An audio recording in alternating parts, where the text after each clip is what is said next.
I've been a financial advisor for over 20 years, and I've helped guide hundreds of families into retirement. And in today's video, I want to share with you the 7 deadly sins of retirement planning. Let's go for a little walk and talk about it.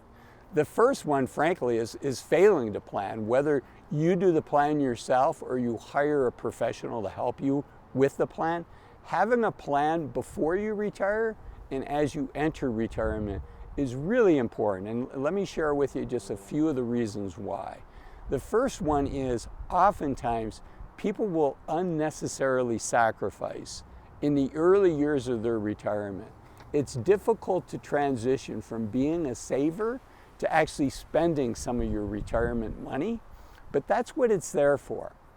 And if you don't have a plan, it's easy to be more careful with your expenses than probably you need to be. If you have a plan and you know, okay, we can take $50,000 a year, just to use a number, out of our savings, then you can spend that money guilt-free and know that you're okay. So the first thing is failing to plan. I should talk about the flip side of it. It's probably 80% of my clients, if they didn't have a plan, would unnecessarily sacrifice. But there are 20% of my clients that might spend more than they should and put the rest of their retirement at risk. So a plan's really important. Obviously, I'm biased. This is part of what I do for a living. But whether you do it yourself or you have a professional do it, it's important to have a plan. And even if you do it yourself, I'd have a professional give you a second opinion on your plan just to make sure you're thinking about everything. So the first one is just failing to have a plan at all.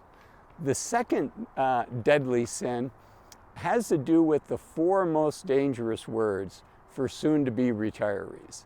And those 4 words are just one more year. It's super easy as we get close to retirement. We're likely at the peak of our skills. We're likely at the peak of our earning. And it's normal for a company to want to hold on to their employees. So if you're getting ready to retire and you talk to your boss and say, hey, I think this is the year I'm going to retire, be ready, because there's a decent chance, I'd say a fourth of my clients, their boss says, hey, how about working with us one more year? Let's wrap up these projects.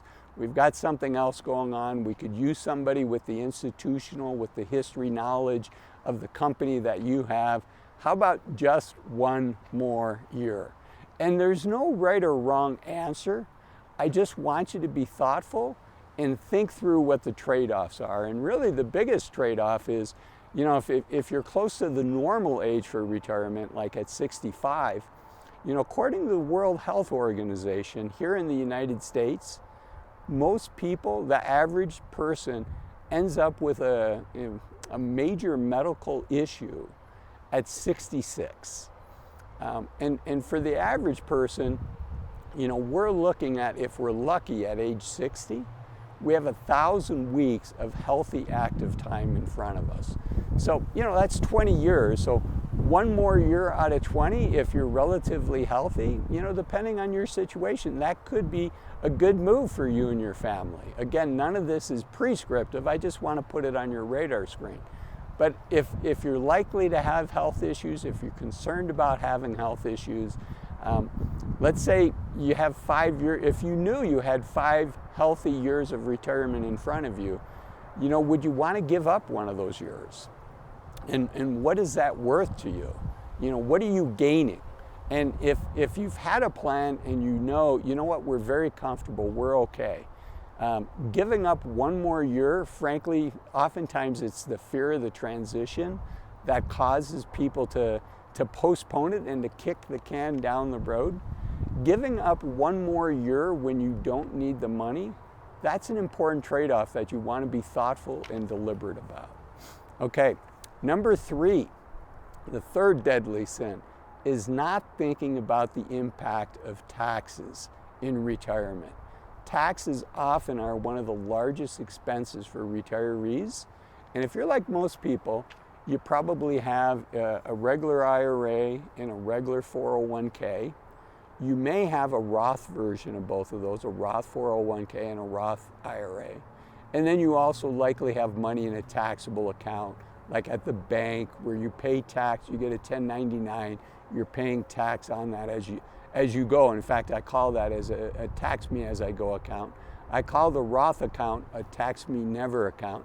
You did not get the tax break with the money you put in, but now you never get taxed at the federal level if you comply with all the rules. And I call a regular IRA a tax me later account. And unfortunately, later is coming. If it's not now, it'll be soon. And the government, if you're not taking what's called required minimum distributions now, the government at some point says you need to start taking some money out of these regular IRAs and regular 401ks, whether you need the money or not. And that can trigger taxes, and it will be taxable income for you. So thinking through what the tax impact of various accounts are going to be and where you're going to take that money out of is really important. And for most people, it pays for itself many times over with the tax savings to work with a professional, whether that's a financial advisor that's a fiduciary to you or whether that's an accountant. But so that's one of the other deadly sins, number 3, is not thinking about taxes. Okay, number 4, and this is a big one, is not taking care of your health. You know, this is the only body that we have, and once this is gone, right? Once it's broken, once our body has lost its health, it's harder and harder to get it back. And we can only do so much, but do what you can to stay healthy. Try to eat in as healthy of a way as you can. Try to work out. Invest the time, because few of us have a goal of retirement where we're going to have to be sedentary all the time, where we can't do the things that we want to do. And I want you to have a great retirement, not just a good retirement, but one where you thrive and you're excited and you're looking forward to whatever adventure is going to come your way in the morning. So taking care of your health. Okay, the number 6 deadly sin of retirement planning is not taking full advantage of what financial planners call your go-go years, your early retirement years. We really break down retirement into 3 phases.